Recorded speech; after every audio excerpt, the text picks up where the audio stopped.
Hello mommies, welcome back to my channel. আজকের ভিডিওটা দেখে তোমরা বুঝতেই পেরে গিয়েছে যে আজকের ভিডিওতে মাদারহুড আর ব্রেস্ট ফিডিং নিয়ে তোমাদের সঙ্গে কথা বলবো। দেখো, মাদারহুড আর ব্রেস্ট ফিডিং যদি এই দুটো শব্দ আমি উচ্চারণ করি না, তো আমার মতে এই দুটো শব্দ একে অপরের সঙ্গে ভীষণভাবে জড়িত। একজন মা হওয়া এবং সেই মা যখন সন্তানকে ব্রেস্ট ফিড করায়, সেই যে অনুভূতিটা, সেটার কিন্তু কোনো জুড়ি হতে পারে না। এবং দেখো, এরকম পৃথিবীতে অনেক মা আছে যারা কিন্তু শারীরিক অক্ষমতার কারণে বাচ্চাকে ব্রেস্ট ফিড করাতে অক্ষম হয়। হ্যাঁ, তাদের যে মনের আঘাতটা, সেটা কিন্তু সত্যি ভীষণ ভীষণ ভারী একটা আঘাত। তবে হ্যাঁ, একেবারে মন খারাপ করার কিছু নেই। শরীর যেমনভাবে চলবে সেইভাবেই চলতে হবে। কিন্তু দেখো, এরকম অনেক বিষয় রয়েছে, অনেক মারা রয়েছে যারা মনে করেন যে ফিগার নষ্ট হয়ে যাবে, শরীর খারাপ হয়ে যাবে, বডি আমার নষ্ট হয়ে যাবে, আমি ব্রেস্ট ফিড করাবো না। সেই মা হয়তো সক্ষম ব্রেস্ট ফিড করাতে, কিন্তু তারপরেও সেই মা করাতে চায় না। অনেক সময় ফিগার কনসিয়াস হয়ে, অনেক সময় অনেক মিথ্যের কথা শুনে, মানে ব্রেস্ট ফিডিং করালে এমন যন্ত্রণা হয়, রক্ত বেরোয়, এটা হয়, ওইটা হয়, এমন অনেক কথা নিয়ে কিন্তু মায়েদের মাথায় এইসব কথা ঘুরতে থাকে। তো আজকের ভিডিওতে আমি তোমাদেরকে যেটা বলছি সেটা হচ্ছে, দেখো যে এই যে ধারণাটা যে ব্রেস্ট ফিডিং মানে চূড়ান্ত একটা ব্যথা। হ্যাঁ, প্রথম দিন যখন তোমরা ব্রেস্ট ফিড করাচ্ছ অবশ্যই একটু যন্ত্রণা তো হবেই, কারণ একটা বাচ্চা সেই জায়গাটা থেকে নিজে মিল্ক খাওয়ার চেষ্টা করছে, খুব স্বাভাবিকভাবে একটা সামান্য যন্ত্রণা তো হবে। কিন্তু এটা ভাবতে হবে যে তুমি একটা প্রাণকে পৃথিবীতে এনেছো, এতটা শক্তি তোমার মধ্যে রয়েছে মা, তাহলে সেক্ষেত্রে তুমি একটা সন্তান যাকে তুমি পৃথিবীর আলো দেখিয়েছো, তাকে তুমি ব্রেস্ট ফিড করাতে পারবে না? তাও যদি ভয় লাগে, তাহলে কয়েকটা কথা অবশ্যই মাথায় রেখো।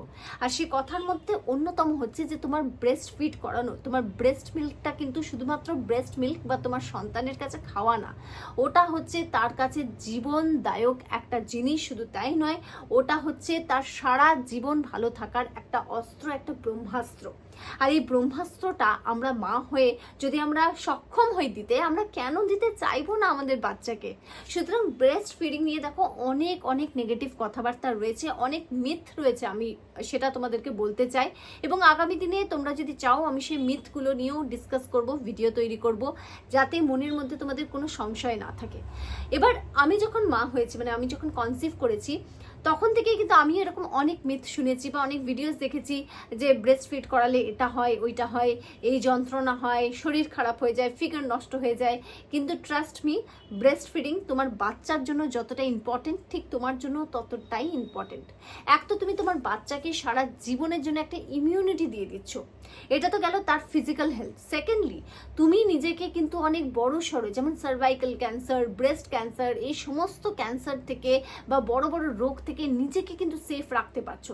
সুতরাং আমরা সবসময় ভাবি না যে মাদারহুড হওয়া মানে ব্রেস্ট ফিডিং করানো বাচ্চার জন্য অনেকটা ভালো না, কিন্তু এটা ভুল ধারণা।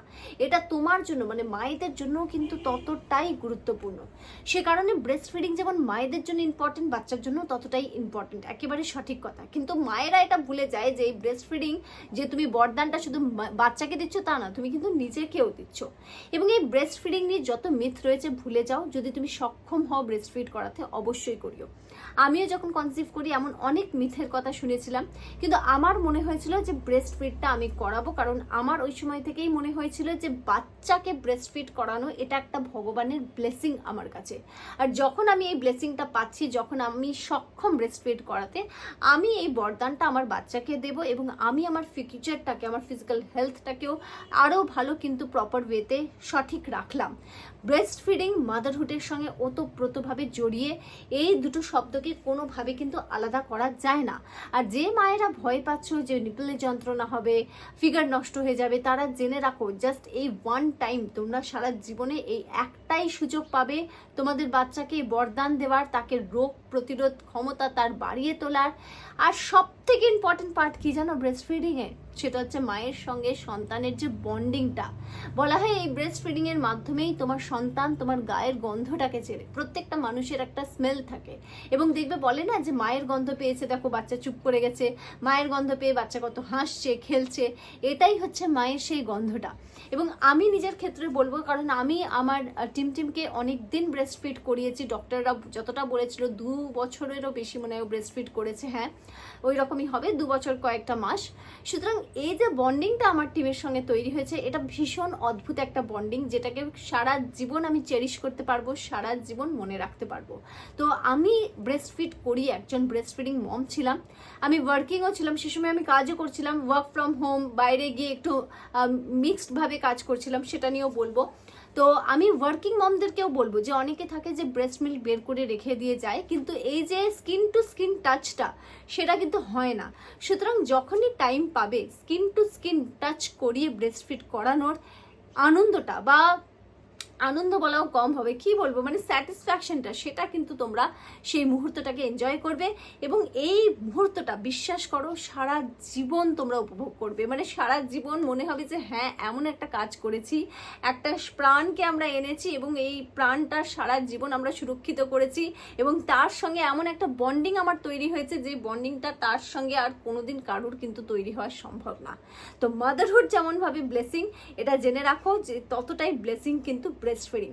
তাহলে যে মায়েরা ব্রেস্ট ফিড করাতে পারবে, সক্ষম, তারা অবশ্যই কিন্তু নিজের বাচ্চাকে বঞ্চিত করো না। শুধু তাই নয়, নিজের কথা ভেবেও কিন্তু অবশ্যই ব্রেস্ট ফিড করিও। চলো আবার একটা নতুন ভিডিও নিয়ে অবশ্যই দেখা হবে তোমাদের সঙ্গে। আজকের ভিডিওটা এখানেই শেষ করছি। আর তোমরা যদি কোনো ভিডিও দেখতে চাও, কি ধরনের ভিডিও দেখতে চাইছো, কমেন্ট করে অবশ্যই জানো। দেখতে থাকো শ্বেতা ভট্টাচার্য, আবার একটা নতুন ভিডিও নিয়ে তোমাদের সঙ্গে দেখা হবে। খুব ভালো থেকো, খুব ভালো রেখো, বাই বাই।